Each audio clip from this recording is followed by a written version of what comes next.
salut les amis. Non, Non, j'avais pas la suite en tête. Non. Salut, aujourd'hui on se retrouve pour le test très attendu de la ES19. Pourquoi très attendu? Eh ben, ça tient à quelques chiffres. 38,8 ampères-heure, 2 fois 3000 watts en pic, et le tout pour moins de 1400 €. Alors est-ce que ça vaut le coup? Eh ben on voit ça tout de suite, c'est juste après le générique. C'était mieux là?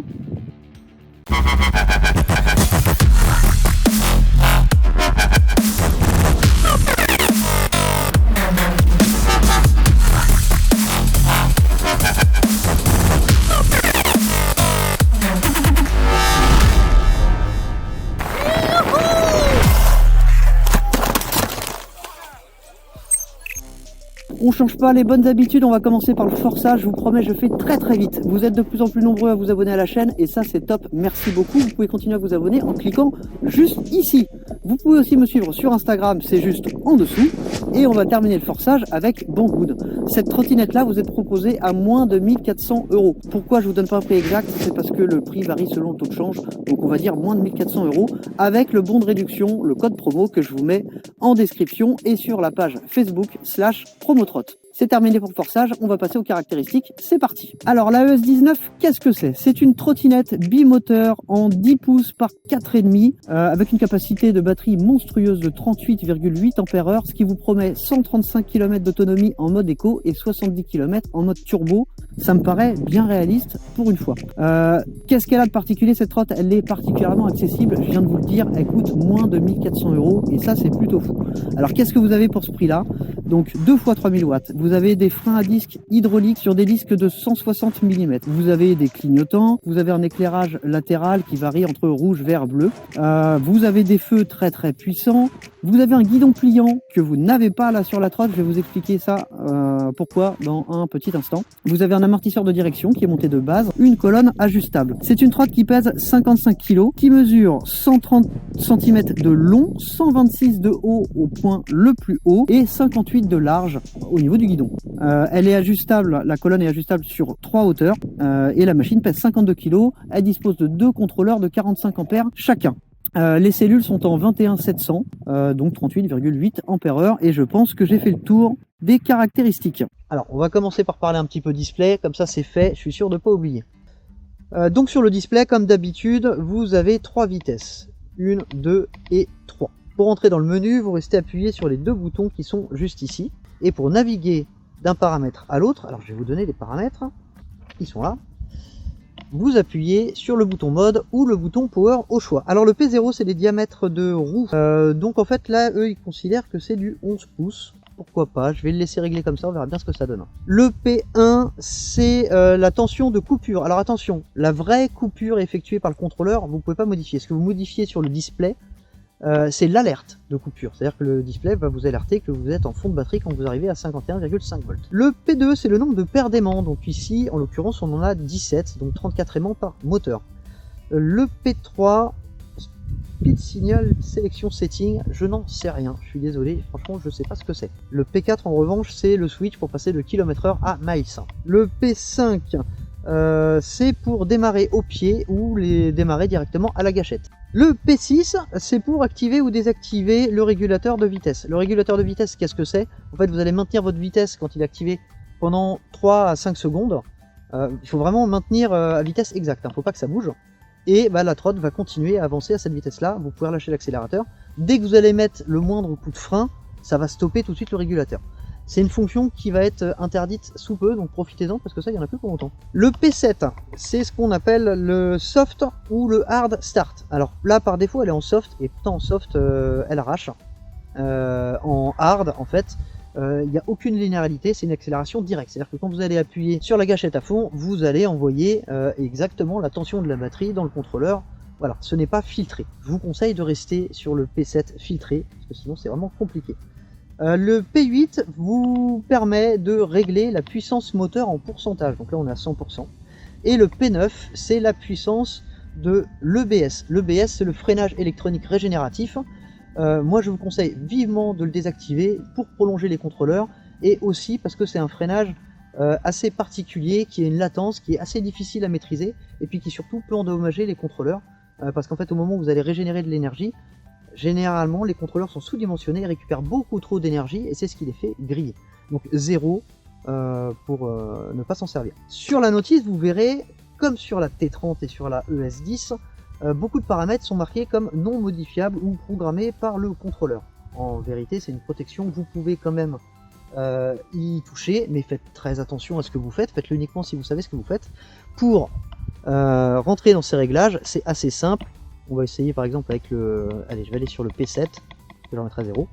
Vous restez appuyé sur un des deux boutons, et ensuite vous appuyez sur l'autre pour changer sa valeur. Là vous voyez par exemple je suis passé en non soft, mais on va pas le faire, c'est un peu risqué. Pour valider, vous restez de nouveau appuyé sur un des deux boutons, ça s'arrête de clignoter, et vous appuyez sur les deux simultanément. C'est réglé. Alors avant de prendre la route, j'ai des petits trucs importants que j'ai remarqué après l'unboxing. Ne partez surtout pas avec la trotte dès que vous la sortez du carton parce qu'il y a un tas de choses à resserrer et des choses très importantes. On va commencer par les axes de roue qui sont arrivés complètement desserrés. Il faudra aussi resserrer cet axe-là, celui-ci, les 3 vis qui sont ici, les 4 qui sont ici, mais c'est pas tout. L'amortisseur de direction aussi a besoin d'être resserré, son support plus exactement, celui-ci que vous attrapez en passant par là. Pourquoi c'est extrêmement important? Tout simplement parce que vous allez voir, le placement de l'amortisseur de direction n'est pas bon et de base c'est pas serré, ce qui fait qu'il est complètement inutile. Je vais vous mettre une petite séquence dans la vidéo, c'est un retest, je l'ai déjà testé et il se trouve que j'ai eu un gros problème de guidonnage, donc j'ai essayé de le résoudre par différents moyens. La première chose, j'ai remplacé le guidon pliant par un cintre avec un léger rise droit et j'ai mis une tête de potence beaucoup plus courte. On va voir ce que ça va donner, si ça guidonne moins, mais au premier essai, je vais être franc avec vous, c'est pas une trotte que je vous conseillerais. C'est clairement pas une trotte à avoir comme premier modèle. Bon, on verra ça pendant le test. Dernière chose assez importante, l'amortisseur de direction, donc qui est maintenu par ces deux axes, celui-ci et celui-ci, et bien il n'était pas serré du tout. Alors en fait, il faut resserrer cet axe-là en passant par ici. Vous passez votre BTR ici et vous resserrez bien cet axe pour qu'il ne bouge plus. Vous allez voir, l'amortisseur de direction, c'est vraiment pas le fort de cette trottinette là. Je vais vous montrer pourquoi tout de suite et puis on en reparlera en conduisant. C'est un problème de placement, si vous voulez. On tourne le guidon sur la gauche, il n'y a pas de problème, on est vraiment dans la course de l'amortisseur de direction. Mais quand on va à droite, eh ben, on n'est plus du tout dans la course et l'amortisseur ne sert strictement à rien. Donc là, on a quand même un exemple concret d'une trotte qui n'a pas dû être essayée des masses, parce que se rendre compte que l'amortisseur de direction ne fonctionne que sur un côté, il suffit de tourner le guidon pour s'en rendre compte. Et ça, vous allez voir que c'est pas top. C'est pas top. Bon, et on va rouler. C'est parti. Alors, on va commencer par le test d'agilité. Alors forcément, elle est assez lourde sur le train avant. Elle n'est pas très réactive. Et déjà, là, je trouve qu'elle a des sensations un petit peu bizarres. Alors, le mode éco, c'est pas un mode éco, c'est le bouton de bridage, tout simplement. Donc, en appuyant sur ce bouton-là, elle est limitée à 25.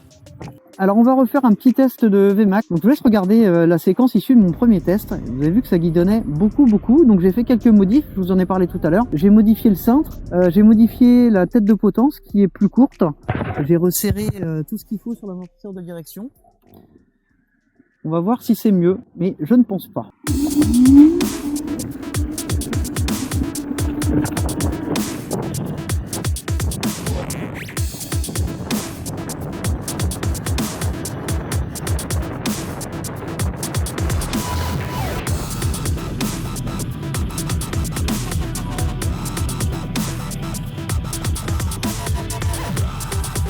C'est pareil.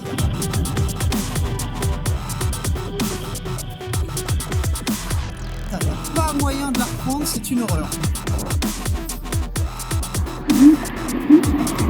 Bon allez, on est reparti. On va voir si ça guidonne toujours autant.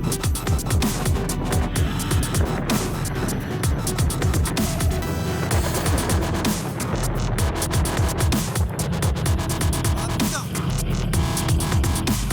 Non. C'est une catastrophe.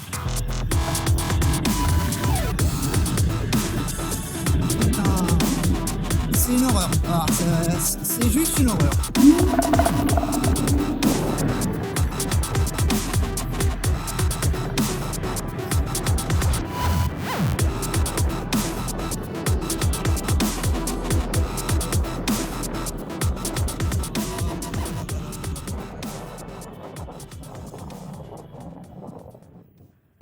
c'est une horreur. Je comprends pas qu'on puisse mettre ça en vente. Elle est intenable. Elle est censée, d'après la fiche technique, être capable de rouler à 100 km/h. Passer les 50, on peut plus décélérer sans que le guidon parte comme ça. Donc effectivement, bridée à 25, si elle était réellement bridée à 25, ça pourrait le faire. Le problème, c'est qu'elle est débridable déjà extrêmement facilement puisqu'il suffit d'appuyer sur un bouton et elle est inconduisible. Donc celle-là, moi, je vais pas pouvoir la mettre en avant sur la chaîne parce que je veux pas que quelqu'un l'achète sur mes conseils et puis se vautre avec. Ça fait 4 ans que je fais de la trotte. J'en ai des conduits des beaucoup plus puissantes que ça qui tiennent la route. Celle-là, clairement, elle est super mal pensée. Elle tient pas la route. C'est un danger. C'est un danger. Je suis vraiment pas à l'aise là-dessus. Et toutes les petites modifs que j'ai faites, ça limite un petit peu le problème, mais ça l'anéantit pas du tout. Et normalement, quand on achète un véhicule, quel que soit le véhicule, on n'est pas censé devoir faire des modifs pour pouvoir rouler en toute sécurité. On s'en rend peut-être pas trop compte, mais quand ça guidonne comme ça, la seule chose à faire, c'est de suivre où va la trottinette. Et elle nous emmène n'importe où. Au premier passage, je me suis retrouvé sur la voie opposée, je ne pouvais rien y faire. Vraiment. Là, celle-là, c'est le pire. J'en ai eu qui étaient... ce qui se passe souvent, c'est que toute la partie électronique, étant donné que c'est des contrôleurs qu'on retrouve de tel ou tel modèle, au niveau du câblage à l'intérieur, c'est du grand n'importe quoi. Mais généralement, le châssis est quand même plutôt correct. Il y en a qui ont tendance à guidonner un petit peu, mais là, on est vraiment sur un produit d'exception à ce niveau-là. Ce qui s'est passé, c'est que passé les 50 km/h, le guidon commence à bouger un petit peu comme ça. Et en fait, il va continuer à s'emballer. Quoi qu'on fasse, qu'on accélère ou qu'on freine, justement, si on réaccélère, ça va bouger encore plus. Si on freine, ça va bouger encore plus. Le résultat, c'est qu'en fait, on peut plus la diriger. On va où elle nous emmène.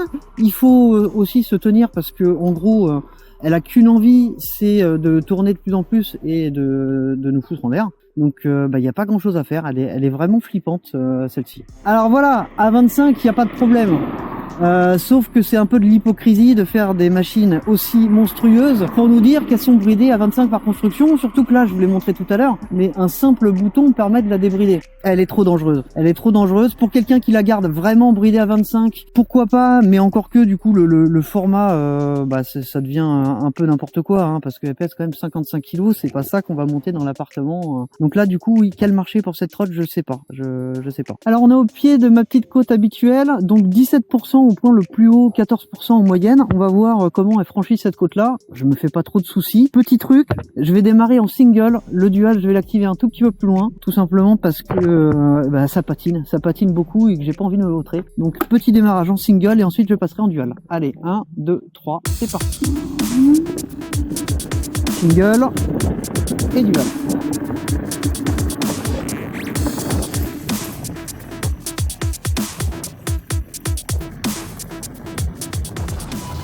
D'après le compteur, je suis arrivé à 44. Alors, on prend ce test, donc capacité de franchissement, il n'y a aucun problème. Par contre, problème là que vous venez de voir certainement, hein, c'est qu'en single, en dual, elle est beaucoup trop violente, même à basse vitesse, elle donne des à-coups. Ça, c'est pas terrible. Alors, les suspensions, elles sont très bien par contre. Hein. Je pèse 60 kg et j'ai aucun problème sur les suspensions. Elle freine bien aussi. Alors, je vous cacherai pas que je suis déçu, hein, parce que j'attendais beaucoup de cette trottinette-là. Et au final, c'est une bonne trottinette tant qu'on roule bridé ou grand max à 45. Au-delà, c'est pile l'inverse, c'est une trottinette qui est dangereuse. Je vous ai présenté il y a quelques temps la T30, qui a des caractéristiques plutôt similaires malgré qu'elle soit en 52 volts. Et je vous la conseille vivement, beaucoup plus que celle-ci, parce que la T30 a un comportement stable à toute épreuve, quelle que soit la vitesse. Et sans amortisseur de direction, ce qui n'est pas du tout le cas de celle-ci. Voilà. Alors au niveau de l'accélération, en plus c'est pas spécialement linéaire, il y a beaucoup d'à-coups. Que ce soit en single ou en dual d'ailleurs. Voilà, on arrive au bout de ce deuxième test. Alors pourquoi deuxième test? Je vous l'ai expliqué, mais je vous le réexplique rapidement. Vous avez vu les séquences que je vous ai diffusées. La trottinette guidonne beaucoup et je pensais pouvoir résoudre le problème en changeant le cintre, la tête de potence, en resserrant bien tous les éléments. Mais comme vous avez pu le constater, ça n'a pas changé grand chose. Alors c'est une trotte que je pourrais conseiller si vous n'avez pas l'intention de la débrider et de rouler à 25. Dans ces cas-là, vous allez pouvoir faire beaucoup de kilomètres. Là, il n'y a pas de souci. Elle freine bien, elle est bien suspendue. Le truc, c'est que ce genre de trotte, on ne l'achète pas pour rouler à 25. Et clairement, celle-ci, au-delà des 50 km/h, est un vrai danger. Elle guidonne, elle louvoie, pour plein de raisons, la colonne qui est trop fine, l'amortisseur de direction qui est placé n'importe comment. Donc voilà, effectivement, elle est pas chère. 1400 €, c'est vraiment intéressant d'un point de vue capacité. Mais dans les faits, c'est une trotte qui est difficilement utilisable. J'en ai conduit des bien plus puissantes que ça, et pourtant, celle-ci me terrorise, tout simplement parce que mal conçue. Encore une nouvelle fois, regardez-moi cet amortisseur de direction qui est placé n'importe comment et qui sert à rien. La trotte aurait été bien conçue de base, il n'y aurait même pas besoin d'amortisseur de direction. Là, ils se sont quand même rendu compte qu'il y avait un truc qui allait pas, ils nous ont fixé ça n'importe comment, et au final, c'est difficilement utilisable. Donc dans le même budget, moi je vous conseille la T30, qui elle a un comportement bien plus sain, quelle que soit la vitesse, on va dire jusqu'à 60 km/h.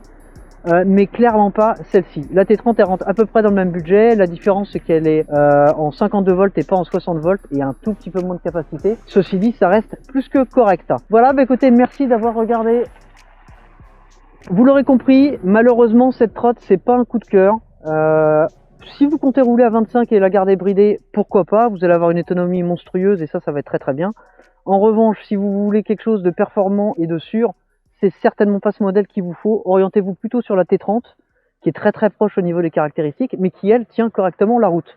Le train avant sur celle-ci, c'est n'importe quoi, clairement.